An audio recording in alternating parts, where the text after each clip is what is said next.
Welcome to Spirit and Liberation, the podcast where we bridge the sacred and the political, where ancestral wisdom meets the front lines of organized movement.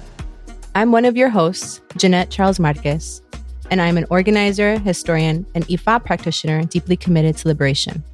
I'm also your host, and my name is Francisca Porchas Coronado, and I'm a movement builder and IFA practitioner deeply committed to the struggle against oppression. This podcast is an offering born from Spirit and Liberation, a political spiritual fellowship program organized by the Latinx Therapists Action Network. Every episode, we bring you into conversation with spiritual practitioners, political organizers, and healers who are weaving ancestral wisdom into the work of liberation. We'll discuss everything from community-based care systems to the often unseen spiritual frameworks that accompany our movements. Whether you're a longtime student or an initiate of African and Indigenous spiritual practices, or you're just starting to explore these paths, this space is for you. In this first episode, we're taking a moment to introduce ourselves and provide a sneak peek into the questions and conversations that have shaped the season. We'll also talk about the roots of this podcast, what we're inviting listeners into, and why now, in these times, this offering feels so urgent and necessary. So let's take a moment to introduce ourselves a little more from where we're each speaking spiritually and politically, what traditions and lineages have shaped how we each approach both our organizing and our spiritual practice. For me, when I think about kind of how I approach my organizing work and my spiritual practice, one of the pillars of that is rooted in my family history of being Haitian and from the Caribbean, and thinking about the role of the Haitian Revolution in how it was the first successful Maroon and African-led revolutionary process in Latin America and the Caribbean that founded the first Black Republic of the Western Hemisphere. And one of the things that was central to its success was the role of spirituality and the coming together of African nations in creating a shared practice and putting together a plan and being very organized spiritually and politically. So that's one of the things that I draw on as someone who is, the daughter of a Haitian migrant and, daughter of the Haitian diaspora, and someone who's deeply committed to this work from that lens and from that practice. And so for me, because the Haitian Revolution is always like in my mind's eye, I think of this intersection or this connection between the political and spiritual as very inherent and very natural. And I'm always thinking about kind of how we can infuse our movements and our organizing from this spiritually grounded place or from this spiritually informed place, because there's so many things that are, in building a movement strategy or in trying to think through what's our next step. There's so many things that we don't see and we don't know because there are other spiritual dimensions that exist that in our current human form and in this current moment, we just don't have the tools to always tap into. And then I would say, I grew up in Los Angeles in a predominantly Mexican and Central American neighborhood. And so I also learned a lot politically from my neighbors and from my friends and in their histories of having been displaced as well through U.S. intervention, and also thinking of the highlights of like their movements, whether it was armed resistance struggle in Central America during the 80s, whether it was the Zapatista movement in Southern Mexico. So that kind of more indigenous and Afro-Central American experience also really influenced me and was one of the lineages that I feel like helped inform my coming into political work in Los Angeles as a younger person. And I think as a practitioner of IFA, it's been such an eye-opening experience to learn more in each and every year of like growth, just having exposure and you're learning from elders and learning from readings, like what my purpose is and what my role is in this particular moment in time has been very foundational to how I show up in these spaces. So for me, I must be really honest and say that I found my tradition of Ifa, which is your tradition, at the same time that I started this road as like a formally community organizer in Los Angeles. And literally in July of 2003, I was hired for my first like formal organizing job. In that October of 2003 is when I found the spiritual space in South Los Angeles. And to be super honest, I stayed because the person leading this space, the person that initiated me into Ifa, introduced me to Ifa, Fashina Falade, was a former Black Panther who was a political prisoner for 7 years and had a very interesting history, and who had found Ifa and made sense of the world through Ifa. And honestly, I was really attracted to the tradition because of his political work.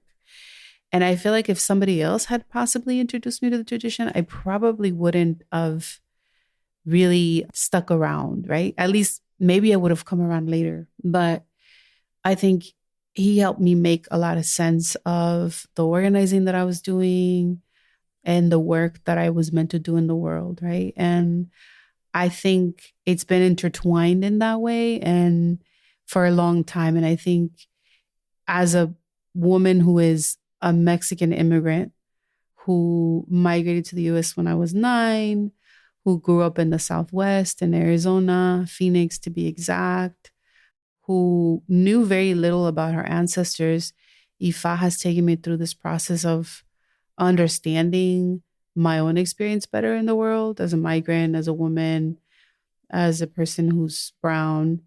And then also it has helped me understand like my parents' story, my grandparents' story, like the story of my country, this country to the US.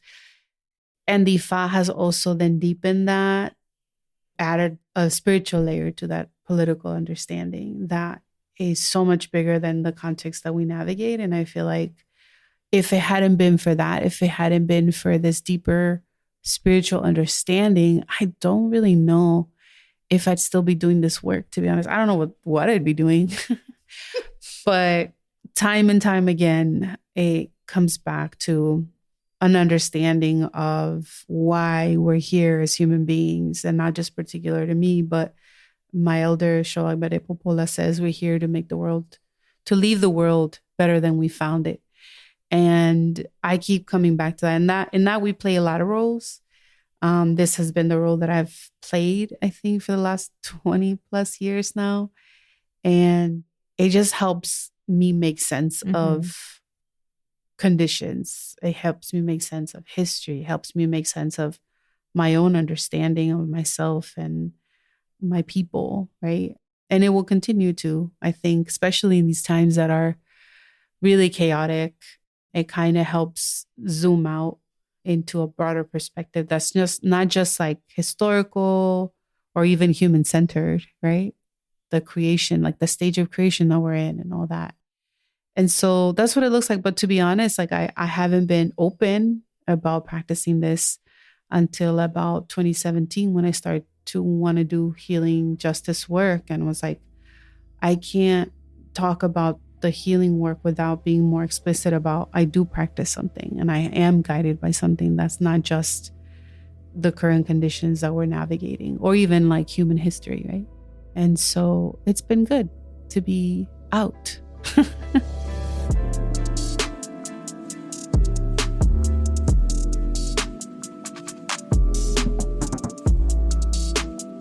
You mentioned this last piece that is really important in terms of the healing justice work that you started back in 2017. And obviously, that's foundational to the creation of the Latinx Therapists Action Network. Can you share a little bit more about the purpose of the network and the work that we're trying to do within the movement? The Latinx Therapists Action Network was founded in 2019. Some of that work started as early as 2017, but it was really inspired by the organizing work that I did in Phoenix, Arizona, starting in 2014 with an organization named Puente.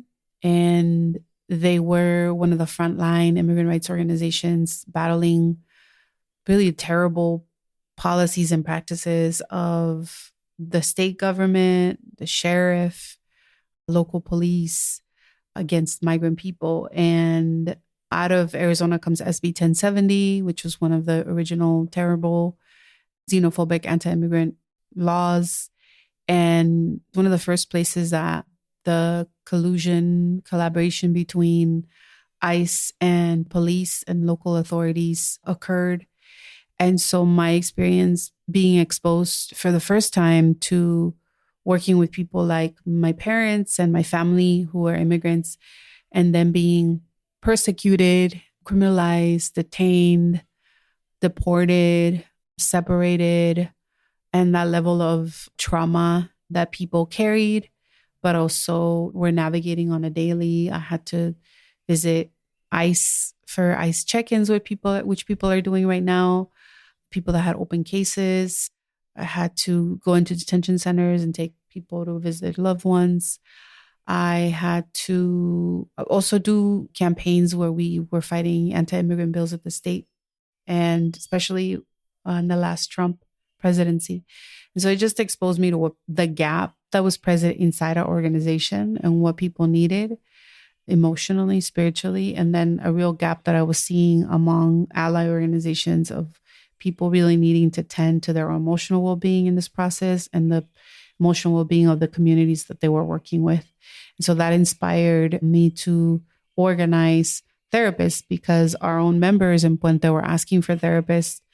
Allies were wanting therapy. And I often was trying to find therapy for them, whether pro bono or low cost.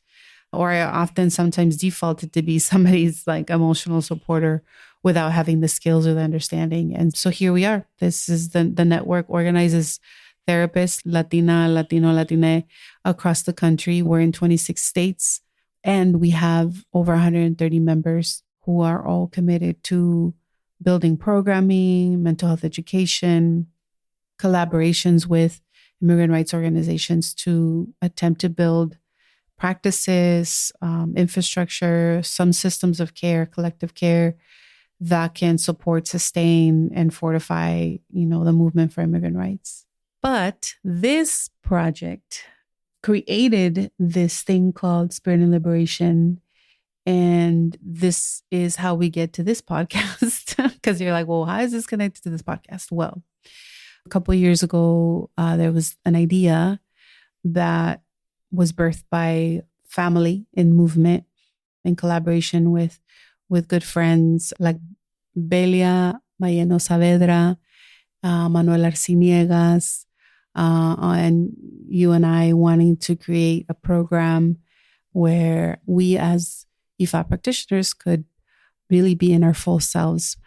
And it's not so much related to the network, but it's kind of an extension of it. So I wanted you to tell us more about what this looked like and what were some of the themes we were exploring, etc. Spirit and Liberation was birthed out of a kind of collective dreaming and envisioning around different pillars related to our social movement ecosystem, and the fact that many of us who are Ifa, Orisha, or other Afro-diasporic or indigenous spiritual practitioners are still trying to figure out how can we bridge our work and our lives in these ways. And so Spirit and Liberation was this lovely and beautiful, very unique fellowship program that centered around land, healing, political and community organizing, arts and culture, mutual aid, as well as economic empowerment and questions of systemic trauma and collective resilience. And of course, how do our spiritual and ideological frameworks from African and Indigenous traditions, how can they inform that work? And so through this 1-year fellowship, we had around 15 people participated from different sectors of organizing based in the US and also Puerto Rico. And we went on this journey for a year together of creating this container where we could have really open conversations as folks coming from Ifa, Orisha, Voodoo, other traditions as well. We had 2 in-person gatherings, both in Puerto Rico and Brazil. meeting with folks here in Puerto Rico, which is where we're recording, but folks in Puerto Rico who are part of incredible families and lineages of Bomba. And we'll talk more about that when we get to our episodes. But, in thinking about the mutual aid networks that arose here after Hurricane Maria, we also, learned more about African diasporic histories here. And then in Brazil, we learned from folks who are deep in candomblé, terreiros, which for many of us was the first time we had been to Brazil or we had been to a candomblé house. We partnered with a wonderful family in Bahia who have this land project called Sitio Savia. And they helped us to organize an experience that felt intentional, grounded, aligned. And so we spent significant time learning from folks who also do organizing in favelas. We learned from elders who are doing egun or ancestral propitiation and worship. But the idea with the fellowship was for folks to be in community with one another, to explore these pillars, to get hands-on experience in Puerto Rico and Brazil. And we also, obviously in Brazil, invited one of our Nigerian elders, Chief Sholagbede Popola, who was there with us and taught these amazing classes where we could learn about core Ifa philosophies, the creation story, how do we pay homage to our ancestors, concepts like Ashewele in terms of how to honor the ancestors who were lost during really horrific moments like the transatlantic slave trade, and how that continues to affect the realities of descendants on either side of the Atlantic. Everyone had an opportunity to kind of contribute their granito de arena or their, little sand to the conversation. At the end of that process, we said, okay, we're not necessarily trying to replicate this experience, but how can we share what we learned with a wider audience and with a broader community of folks? And so the podcast in many ways was this strategy of storytelling that we thought could tap into, that anyone can really listen to these capsules. And so we set out to interview some of the participants of the fellowship program. And we also set out to explore and record in other places as well, including Nigeria and Trinidad. And so a lot of the themes that you'll hear during this limited series have to do with the same pillars of spirit and liberation: healing, land, organizing, ancestor worship, the relationship between Africa and the diaspora, indigeneity. We also talk about gender and sexuality. And one of the main traditions that we do focus on is Ifa and Orisha. So you'll hear about other traditions throughout the season, but the pillar of it has been Ifa. And a lot of that has to do with the curation of the program, but then also the composition of those who participated.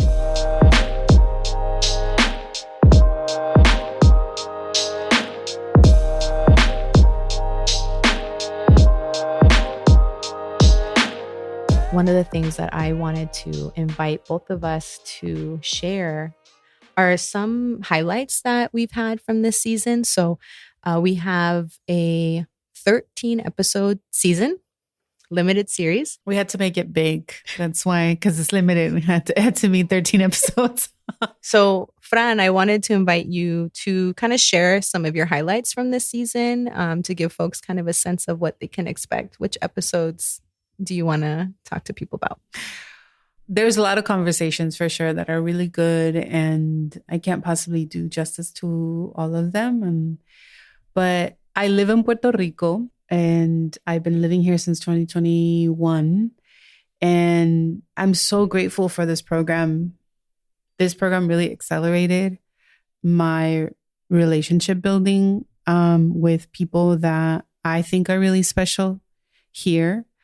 But I got the opportunity to talk to Jose Cepeda and Melanie Maldonado. And Jose Cepeda is the grandson of Rafael Cepeda and Caridad Cepeda Brenes, who are two really monumental figures in Puerto Rican history. They were two pillars of the community.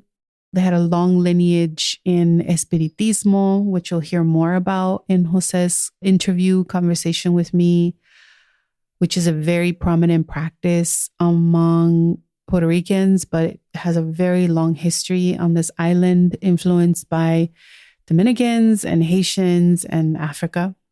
And the intersections of that with Bomba, because Rafael and Caridad are known for being the four leaders of Bomba. And there were many, obviously, but Rafael and Caridad were folks that were able to navigate really racist, oppressive conditions during their time to be able to continue to do Bomba, to be able to continue to do community work, to continue to practice their spiritual tradition. And now you see it in their predecessors. And it's really powerful to see now the work that Jose does in the community, in the same neighborhood that his grandfather organized, played Bomba, worshipped, and his grandmother as well. And in this Puerto Rico part of the series, I also spoke to Melanie Maldonado, who is a child of the Puerto Rican diaspora. She lives in the United States, but this is where her roots are, and the really important ancestral memory work that she's doing in the island, going literally across the island, honoring people that are part of families who were integral to Bomba and to liberation work and to spirit work.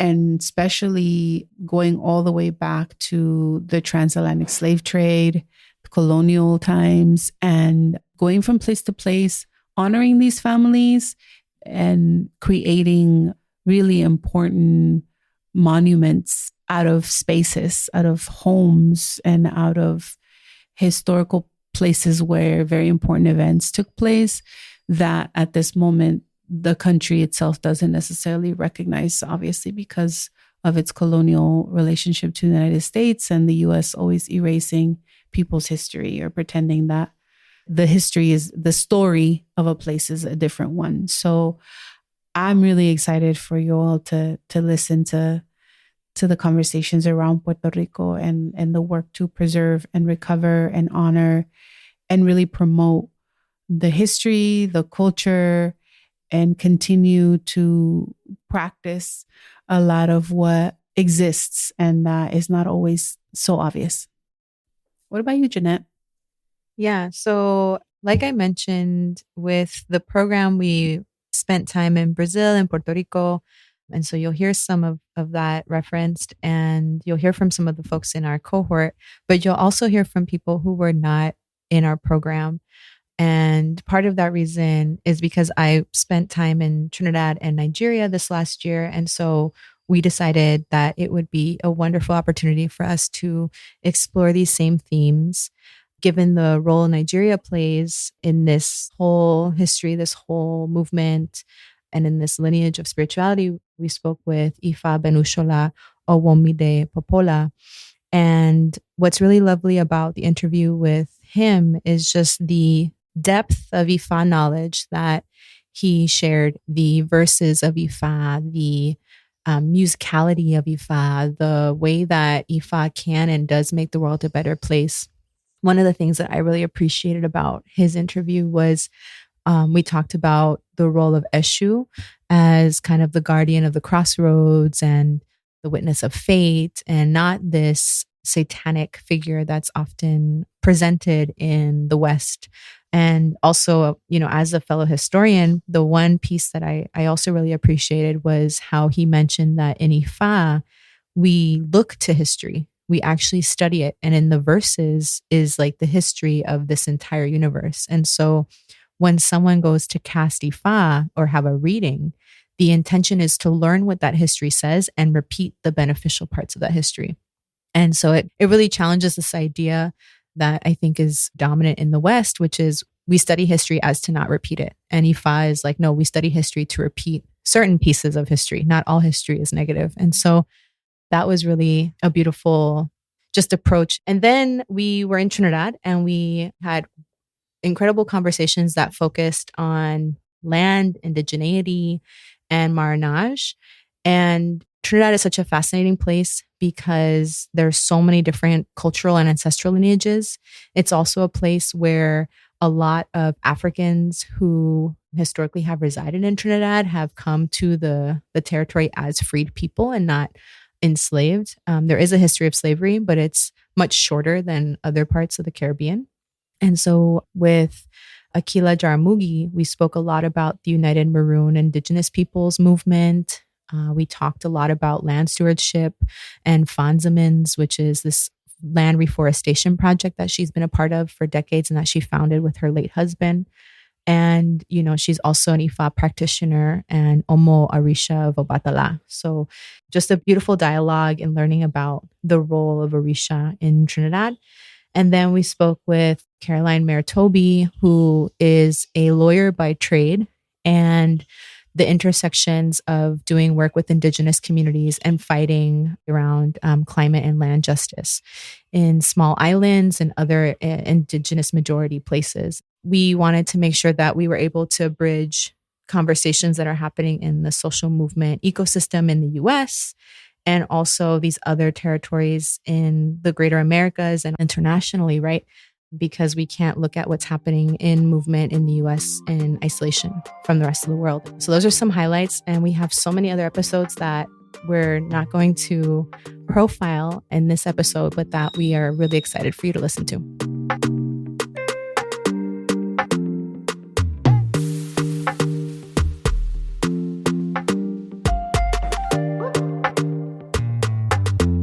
I actually want to ask us a closing question, which is, what do we hope people will take away from this offering? What do we want folks to feel? I think in this moment where we are consumed, some of us are, maybe not everyone, but many of us that are mere mortals that are very consumed inside the United States by the current political conditions, which it's not like they've always been great and all of a sudden they're not.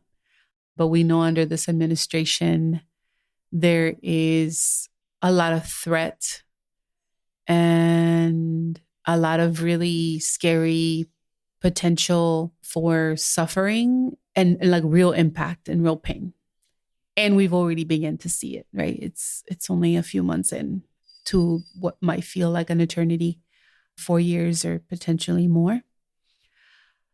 I really hope that it can provide perspective. One thing that I have found really helpful in life in those moments of deep sorrow or anxiety, fear, uncertainty has been perspective, whether that's like our ancestral perspective, whether that has been history, whether that has been perspective from an elder who's just lived longer and told you that this is not it. We're not all that is happening. And the reality for the world is not what's happening for you in that very moment, or this is not your whole life. The US is not all that there is. And this lifetime is not all that there is. And this moment in our life is not all that there is to our existence. And I really find comfort in that, in knowing that it's so much bigger and so much more profound. And it's not linear. And it doesn't end or begin with me or with this moment. And so I hope that we gain a sense of connection with others, a sense of hope in what people are doing and have done with such small material resource, but like deep emotional and spiritual resource. And also excitement, motivation from people that are motivated by what the future can hold, the future that they are imagining, that they're dreaming, and that they literally are building brick by brick, day by day, putting one foot in front of the other I hope that it brings all of that, or like you feel some of that in your body, in your heart, in your spirit, and that it feels resourcing for you. There's only so much that we covered and so much that each one of us takes away, but it is in these conversations that folks gain certain understandings, breakthroughs, or make certain connections that we'd love to hear from you. I'm looking forward to folks walking away with a lot of curiosity and a lot of faith. Curiosity for what we can build in these times, knowing that so much is under attack, but also understanding and knowing that we have a lot of power and we are not alone. We have not just other people who are doing this work, but other beings who are in support of us in this work and who want us to win, who want to see humanity live in a balanced way, a way with integrity and alignment with all of the creatures and inhabitants of this planet and the universe. And I hope that folks walk away with faith that feels grounded, faith that comes from a place of strategy and of organizing and of purpose. And that's really about recalling what our ancestors have been able to do, embodying that work, and remembering the things that are true to us. You know, this is landing at a time where we need more connection and we need more community now more than ever. And so think of this podcast as your extended community and your extended family and your extended egg bay, which we talk about in terms of spiritual companions here on earth and those in heaven. And so it's been many months in the making, and it's been a labor of love and intention and solidarity. And so we're really excited for you to receive this. Ashe.